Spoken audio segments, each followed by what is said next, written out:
Oye, me gusta estar muerta.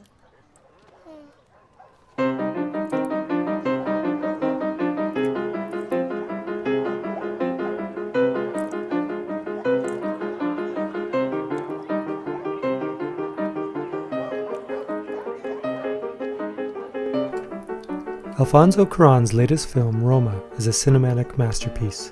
With his unique cinematographic style, artistic purpose, and attention to detail and realism, Cuaron's voice speaks a truth that reminds us of such auteurs as Kubrick and Fellini. If you put in perspective some of the challenges that were faced in the making of the film, mostly the fact that Cuaron took over cinematography duties after his longtime partner Emanuel Lubezki bowed out, this film is truly a great achievement as well.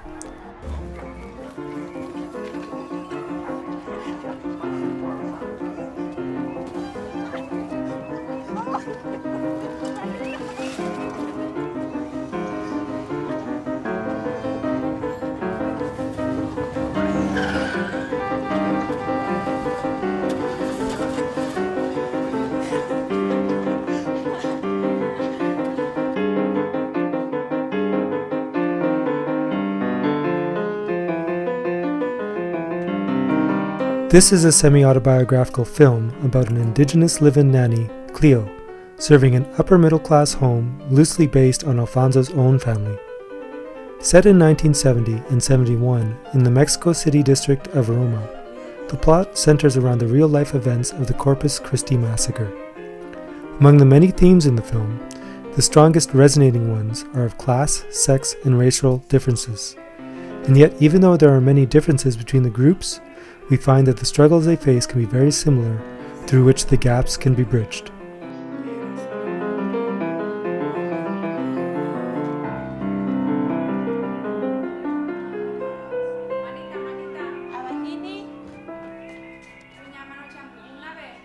Ay, Chicho.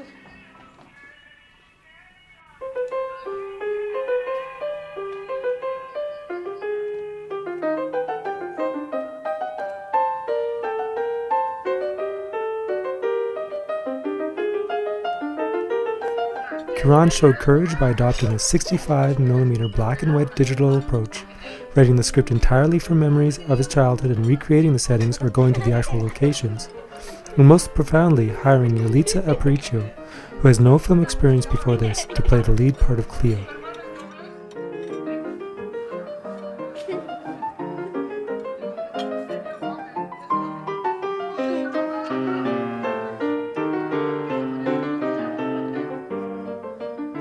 Roma is nominated for 10 Academy Awards, including Best Picture, Best Foreign Language Film, Best Director, Best Actress, and Best Supporting Actress. His reward for taking such risks should be a landslide sweep of all the awards.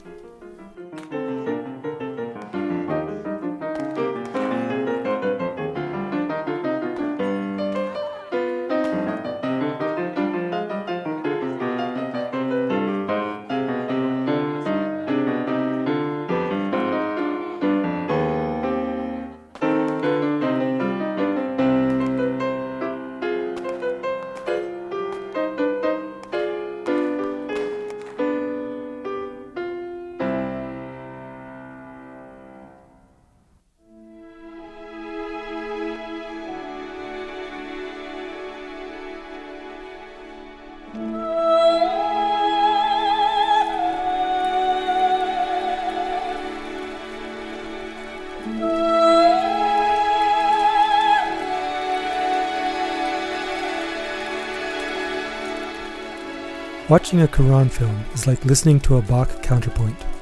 Cuaron gives us counterpoint in the depth of field. The foreground, middle ground, and background each tell their own story. As pleasing as it is to hear the flow of different harmonies in the high, middle, and low registers of a Bach counterpoint, the same can be said for the challenge of understanding the flow in Cuaron's depth of field. Each time I watch a scene, I spot something different because the shots are so complex. And because of the nature of the complexity, the cinematography adds to the efficiency in the storytelling. We have no need for long drawn-out dialogue to set the scene. It is right there on the screen.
Cuarón takes his time with long panning shots, allowing the viewer to be absorbed by the atmosphere.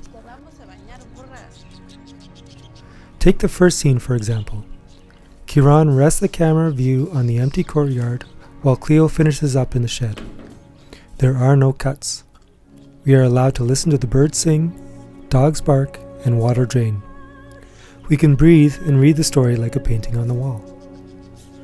Cuarón has used this technique to great effect in other movies like Y tu mamá también. Instead of following the character down the stairs and out the door, the camera stays in the kitchen, panning over things on the wall, providing background on the character that we are going to spend time with.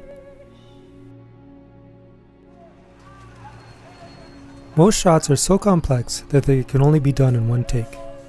Like Kubrick, Cuarón is a master of preparation, and the payoff is that he can achieve shots that no one else has the courage to film. In doing so, he adds to the richness of the storytelling in a way that would please even Bach himself.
In the same way Cuarón's camera is separated by different planes in the depth of field, his themes are separated by different planes of being.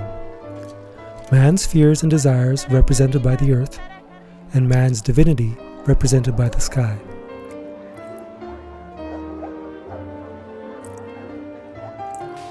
His film is cyclical. We start with the camera facing down to the earth and all the muck on it. Water, which reveals all truths in this film, washes away the muck and gives us a reflection of the divine sky.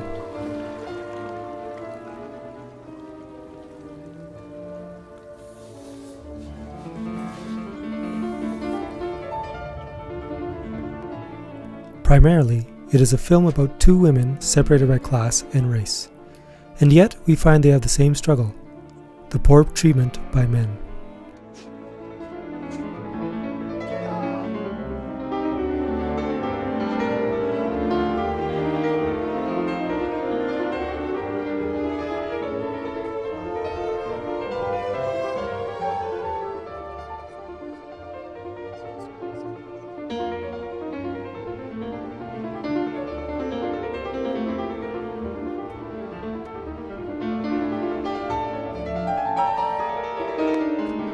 The way they deal with the struggle is completely opposite.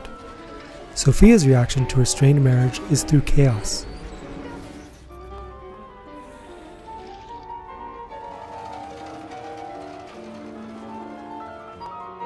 Cleo deals with Firmin's abandonment with silence.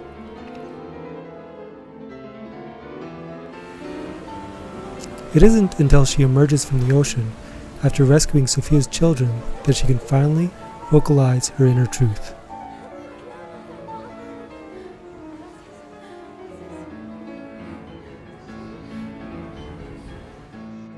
As Cleo moves through the story of Roma, we can't help but notice that she seems to be elevated in some way above the people around her. Everyone is chained to their earthly fears and desires, and, in doing so, are harmful to their surroundings.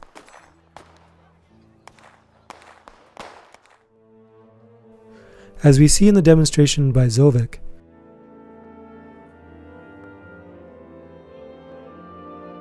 and in the last shot, Cleo is the only one who can traverse the earthly plane to the heavenly. She completes the circle of the movie by leaving the mucky earthly plane in the first shot and elevating herself to the heavenly plane in the last.